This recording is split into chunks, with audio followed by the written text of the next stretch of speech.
ये बंदा मेरी कोई ज़ाती उससे कोई रिलेशन नहीं है, कोई करीबी दोस्ती नहीं है या कोई रिश्तेदारी नहीं है, लेकिन मैं वैसे कहता हूँ कि मुझे लगता है अपने अकल समझ के मुताबिक जो अल्लाह ने अता की कि ये बंदा पाकिस्तान के हक़ में बेहतर है, मुखलिस बंदा है, इसको काम करने दो। क्यों मुल्क के साथ दुश्मनी करते हो? आपने बहुत कुछ खा लिया, आपने इतना खा लिया इस मुल्क को। आपकी लोग तो कहते हैं 7 पुश्ते, मैं कहता हूँ 70 पुश्ते हैं जरदारी और नवाज शरीफ की बैठ के खाएँ तो नहीं भूखे मरेंगे। छोड़ दो जान इस मुल्क की।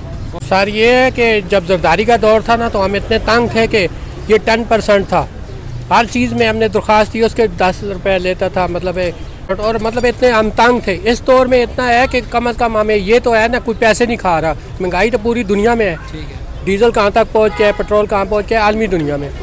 घी हमारा बाहर से आ रहा है, पाकिस्तान में जो चीज़ पैदा होती है वो तो सस्ती है, लेकिन जो बाहर से आ रही है वो तो तंग है ना।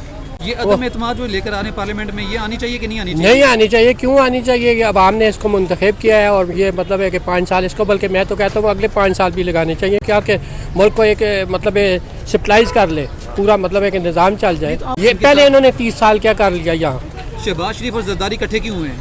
ये अपने मतलब जो इन्होंने माल खाया है उसको बचाने के लिए चोर है ना। पहले एक दूसरे का पेट फाड़ रहे थे और अभी इकट्ठे हो गए। अब हम हमारी इतनी बेवकूफ़ है कि वो एक बिरयानी की प्लेट पे ना बिक जाती है। अभी देखे ना जो इसने लॉन्ग मार्च किया है तो कहाँ इन्होंने ट्रकों पे लाद के मतलब एक पराठे बिरयानी खुला रहे हैं। ये हमें इससे मतलब खरीद रहे हैं। 2 ही लीडर थे, एक भुट्टो था वो गुजर गया, उसको तो इसको भी गुजारना चाहते हैं वो।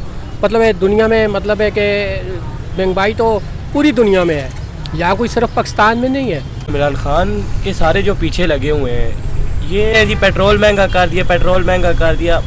आलमी मंडी में सारी जगह हर मुल्क में महंगा हुआ है पेट्रोल। खान को भी रहना चाहिए वज़ीर आज़म। जी जी बिल्कुल रहना चाहिए, कोई मसला नहीं इसमें, कोई वो खुद आगे आना चाह रहे हैं और कोई बात नहीं है।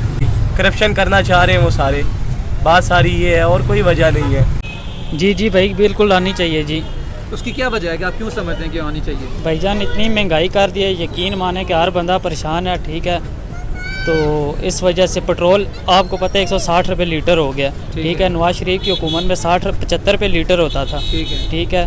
तो इसने आवाम को बहुत तंग किया है, तो हम इसके साथ हैं, नवाज शरीफ के साथ। अच्छा ये बताएं कि अगर ये नहीं होगा तो कोई तो आएगा, तो आप क्या समझते किसको आना चाहिए? मैं तो यही कहता हूँ जी, ये हमारी हुकूमत को जो सही चलाए वही आना चाहिए। हम तो नवाज शरीफ के साथ हैं, नवाज शरीफ को आना चाहिए। फिर इमरान खान हुकूमत में है तो हुकूमत में रह के भी अकेला है, ठीक है, और जब अपोजिशन में था तो तब भी अकेला था, ठीक है।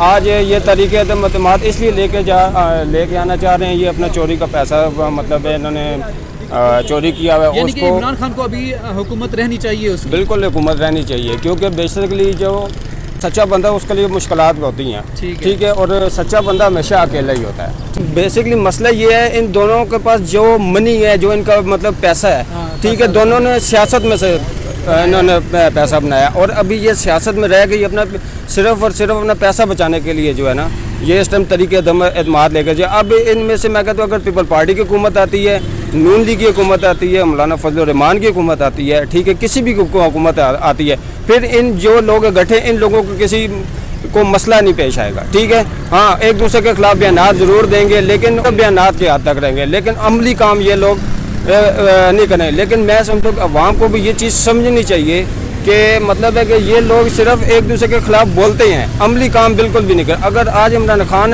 अकेला रह के भी जो है अकेला बंदा है, ठीक है, और इसके खिलाफ जो जमातें हैं आज इकट्ठी हुई हैं, ठीक है, ये तरीके एतमाद सिर्फ ये प्रोपेगेंडा है, ठीक है, ये सिर्फ अपना पैसा बचाने के लिए आज ये तरीके एतमाद लेके आना चाह रही है। मेरे ख्याल में इसको जो है ना बिल्कुल इन जमातों को, अवाम को खास कर बिल्कुल साथ नहीं देना चाहिए।